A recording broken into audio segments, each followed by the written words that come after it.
బాగు చేసుకోవాలని చెప్పి దేశంలోనే ఎక్కడ లేని విధంగా పల్లె ప్రగతి కార్యక్రమాలు చేసినాం.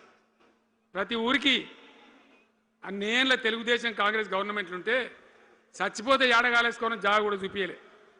ప్రతి గ్రామానికి ఆనాడు మనం వైకుంఠ ధామాలు కట్టినాం.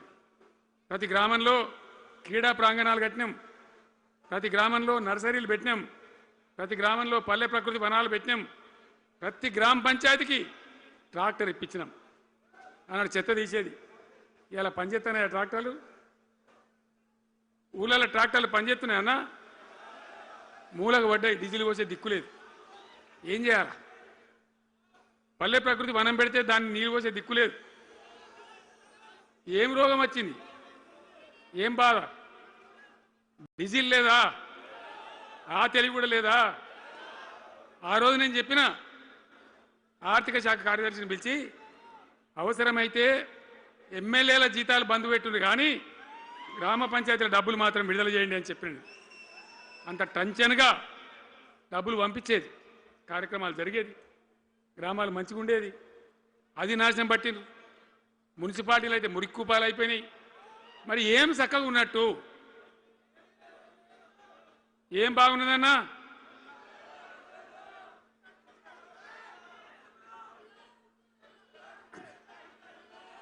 అందుకే జీవన్ రెడ్డి గారు లాంటి సీనియర్ నాయకుడు, అనుభవం ఉన్న వ్యక్తి నోటికెళ్ళి ఏం మాట వచ్చింది? కాంగ్రెస్ పోవాలి, బీఆర్ఎస్ రావాలి.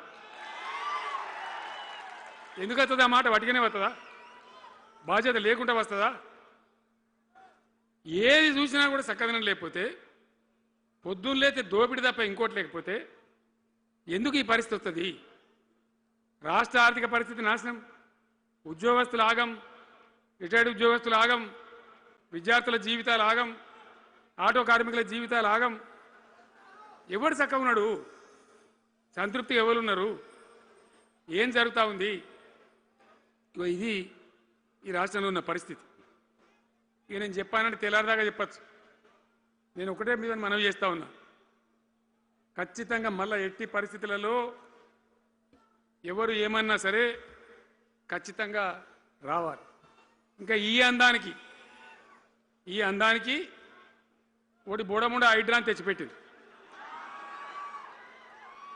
దానికి ఆ హైడ్రాకు ఆ పిసిసి ప్రెసిడెంట్ అని ఉంటాడు ఆయన, కాంగ్రెస్ కమిటీ అధ్యక్షుడు, ఆయన నిజామాబాద్లో పోయి చెప్తుండు, హైదరాబాద్లో హైడ్రా, నిజామాబాద్ కూడా తెత్తం బిడ్డ, నిజామాబాద్లో నిడ్రా, రేపు జగిత్యాలలో కూడా జిడ్రా అంటాడు. ఇక అది ఏం కావాలి? మొత్తం పేదల కొంపలన్నీ కూల్చుడేనా? కేసీఆర్ రాజ్యానికి వచ్చినప్పుడు 3.5 లక్షల మందికి పేదలు ఎక్కడ ఉన్నారో అక్కడనే పట్టాలు ఇచ్చినాం. వాళ్ళని ఆగం చేయకుండా పాపం గదిబోళ్ళు 3.5 లక్షల కుటుంబాలకు హైదరాబాదు చుట్టుపక్కల వేరే పట్టణాల్లో కూడా పట్టాలు ఇచ్చిన వాళ్ళని బతకనిచ్చినాం. ఇలా ఏం కూలగొట్టుడు? అది పుస్తకాలు కూడా తీసుకుని పోరాటాలు చదువుకునేటి అంతే గిరితమా?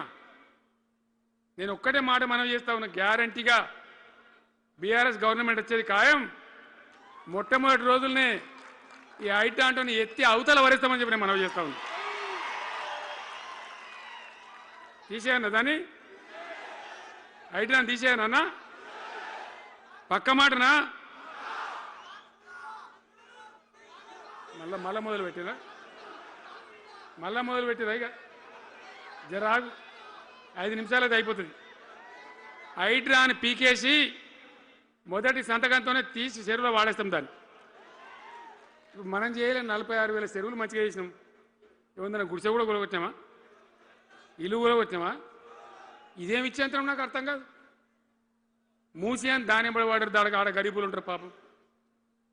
మూసి ఎంబడిన గరీబులను వాళ్ళని ఏమి ఏడిపించుడు? పొద్దున్న లేతే వాళ్ళు నిద్రపోకుండా, వాళ్ళ కంటి మీద కొనుక్కు లేకుండా, అది ఎవడు చేసే ప్రాజెక్ట్ అయ్యేది కాదు, పీకేది అవుతుందా? 15,000 ఇల్లు కూడా కొడతారట. ధర్మమేనా అది? ఈ రకంగా ఒక పనికి మాలిన హైడ్రా తెచ్చి మూసి అది చెయ్యాలి, మూసి మంచిగా చేయాల్సిందే వద్దనే వాడు అన్నాడు. అన్ని వేల ఇల్లు కూడా కొట్టడం ఎందుకు నాకు అర్థం కాదు. అలా ఏం లేదు, భూములు కబ్జా పెట్టే రియల్ ఎస్టేట్ దందా తప్ప దానిలో ఏం లేదు. మూసి ప్రజల కోసం కాదు, నగర ప్రజల కోసం కాదు, ఈజీగా చేయగలిగిన దాన్ని, మామూలుగా చేయగలిగిన దాన్ని నాశనం బట్టి దానికి కథం పడతా ఉన్నా. ఏది చూసినా కూడా ఒక రకమైన దోపిడీ, ఒక రకమైనటువంటి గుండాగిరి,